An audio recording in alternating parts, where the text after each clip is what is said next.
México vive uno de los momentos más tensos de su historia reciente. La caída de Nemesio Oseguera Cervantes, el Mencho, líder del cártel Jalisco Nueva Generación, no ha traído calma. Ha encendido una tormenta de violencia que está paralizando ciudades enteras y desatando una lucha por el poder que podría cambiar el futuro del país. Pero aquí surge la gran pregunta. ¿Qué ocurre cuando desaparece el hombre que controlaba uno de los imperios criminales más poderosos del planeta y un ejército de más de 10.000 hombres queda sin un líder claro?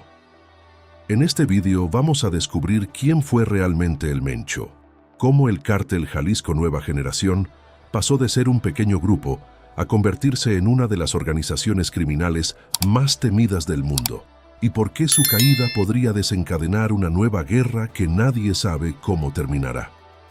Para entender por qué la muerte del Mencho ha provocado una reacción tan violenta en México, hay que retroceder varios años atrás, cuando el país ya vivía atrapado en una compleja red de organizaciones criminales que luchaban por territorios, rutas de tráfico y control económico.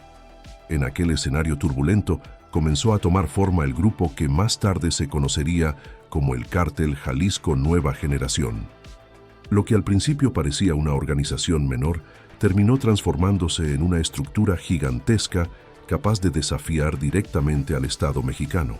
La clave de ese crecimiento no fue solo la violencia, sino también una estrategia calculada que mezclaba disciplina, expansión territorial y una capacidad sorprendente para adaptarse a cada cambio en el mapa del narcotráfico. Mientras otros grupos caían en guerras internas o sufrían golpes policiales, este nuevo cártel avanzaba con una velocidad que pocos analistas supieron anticipar. El origen de esta historia se encuentra en las entrañas del antiguo Cártel del Milenio, una organización que operaba en la sombra del poderoso Cártel de Sinaloa. Aquella estructura estaba vinculada a la familia Valencia, un clan con gran influencia en la región de Jalisco. Durante años mantuvieron un equilibrio relativamente estable dentro del complejo ecosistema criminal mexicano. Sin embargo, todo comenzó a cambiar cuando uno de los grandes operadores del narcotráfico en la región fue abatido por las fuerzas del Estado. La muerte de Ignacio Coronel provocó un vacío de poder que desencadenó una lucha silenciosa por el control del territorio. En ese momento se produjo una fractura interna que dividiría a los antiguos aliados en bandos rivales, generando el caldo de cultivo perfecto para el nacimiento de una nueva organización. De aquella fractura surgieron dos grupos enfrentados. Por un lado estaban los que se hacían llamar la Resistencia, mientras que en el otro bando aparecieron los llamados Torcidos. Fue en ese escenario de caos donde comenzó a destacar una figura que hasta entonces había permanecido relativamente en segundo plano. Su nombre era Nemesio Oseguera Cervantes, aunque con el tiempo el mundo entero lo conocería como el Mencho. Lo que empezó como una disputa entre facciones terminó convirtiéndose en el inicio de uno de los imperios criminales más poderosos del continente. El Mencho comprendió rápidamente que la única forma de sobrevivir en ese entorno era consolidar una estructura fuerte, disciplinada y capaz de imponer autoridad en medio del caos.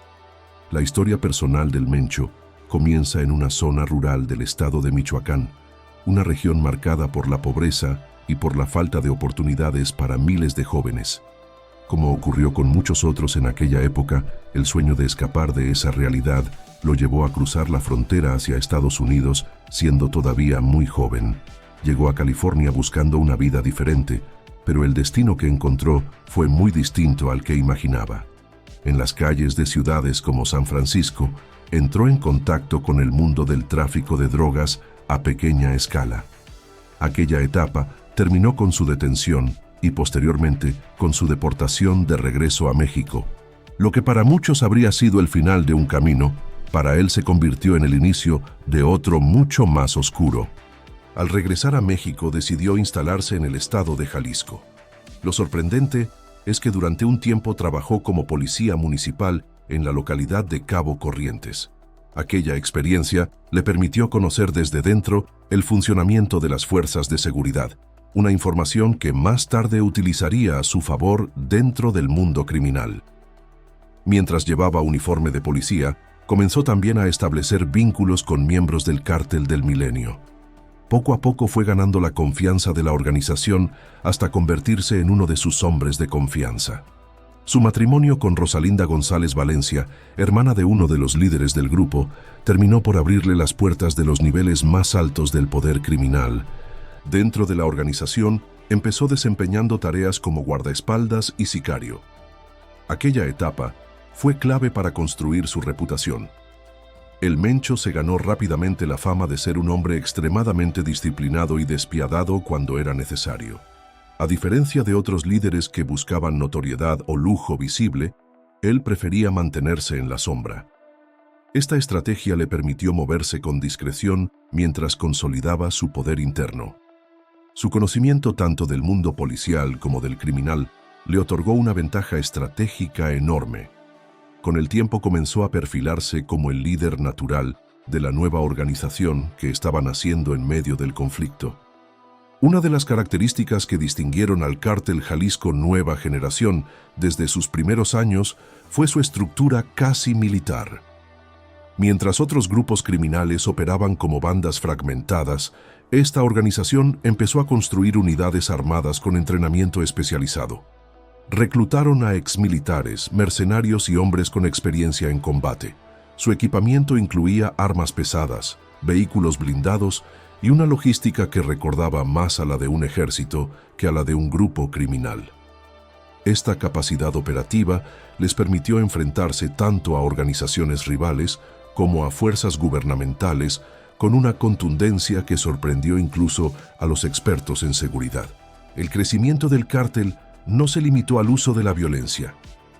También desarrollaron una estrategia de expansión económica que transformó su estructura en algo similar a una corporación criminal. Además del narcotráfico, comenzaron a involucrarse en múltiples actividades que generaban ingresos constantes. Entre ellas se encontraban el robo de combustible, la minería ilegal, la extorsión, el control de ciertos sectores agrícolas e incluso negocios que aparentemente eran legales. Esta diversificación permitió al grupo mantener un flujo financiero enorme, capaz de sostener su maquinaria armada y su red de influencia. Otro elemento fundamental para su expansión fue el control de rutas logísticas estratégicas. Puertos como Manzanillo o Lázaro Cárdenas se convirtieron en puntos clave para la entrada de precursores químicos provenientes de Asia. Estos productos eran utilizados para la producción de drogas sintéticas que posteriormente eran distribuidas en diferentes partes del mundo, especialmente en Estados Unidos. Gracias a esta red internacional, el Cártel Jalisco Nueva Generación logró consolidarse como uno de los principales productores de sustancias sintéticas a nivel global. Sus ganancias anuales llegaron a cifras que rivalizan con las de grandes empresas legales. Sin embargo, ninguna organización de ese tamaño podría sobrevivir sin una compleja red de relaciones dentro del propio sistema institucional. En muchos territorios, la relación entre autoridades locales y grupos criminales ha estado marcada por una dinámica conocida popularmente como plata o plomo. Funcionarios que aceptan colaborar a cambio de dinero o que se ven obligados a hacerlo bajo amenazas. En algunos lugares se desarrolló una especie de equilibrio informal, donde mientras el cártel mantuviera cierto orden en la región, las autoridades evitaban confrontaciones directas. Este tipo de acuerdos tácitos permitió a la organización consolidar su presencia en múltiples estados del país. Cuando Andrés Manuel López Obrador llegó a la presidencia de México, impulsó una estrategia diferente frente al problema del narcotráfico. Su enfoque buscaba atacar las raíces sociales de la violencia, apostando por programas sociales y una menor confrontación directa con los cárteles. Esta política fue resumida en una frase que se hizo famosa en el debate público: abrazos y no balazos. La intención era reducir la violencia evitando operaciones militares que generaran enfrentamientos masivos. Sin embargo, algunos analistas consideran que durante ese periodo ciertas organizaciones aprovecharon la reducción de presión para fortalecer sus estructuras internas. Durante esos años, el Cártel Jalisco Nueva Generación continuó expandiendo su poder. Incorporaron tecnología moderna como drones para vigilancia y ataque, además de vehículos blindados improvisados que se hicieron virales en redes sociales. Su propaganda también jugó un papel importante. Publicaban vídeos en los que aparecían columnas de hombres armados con uniformes tácticos, enviando mensajes directos a sus rivales y al propio gobierno. Estas demostraciones buscaban proyectar una imagen de fuerza imparable y consolidar su reputación como uno de los grupos más temidos del continente. La situación se vuelve aún más delicada considerando que México será uno de los países anfitriones del próximo Mundial de Fútbol. El gobierno necesita proyectar una imagen de estabilidad y seguridad frente a la comunidad internacional. Sin embargo, la realidad sobre el terreno demuestra que la lucha contra los cárteles sigue siendo uno de los mayores desafíos del país. Cada decisión que tome el Estado en los próximos meses podría definir si la violencia se intensifica o si se logra una transición hacia un escenario más controlado. Si este análisis te ha resultado interesante y quieres seguir descubriendo historias que explican lo que ocurre detrás del mundo, recuerda dejar tu like y suscribirte al canal para no perderte los próximos vídeos. Y ahora te lanzo una pregunta para reflexionar juntos en los comentarios.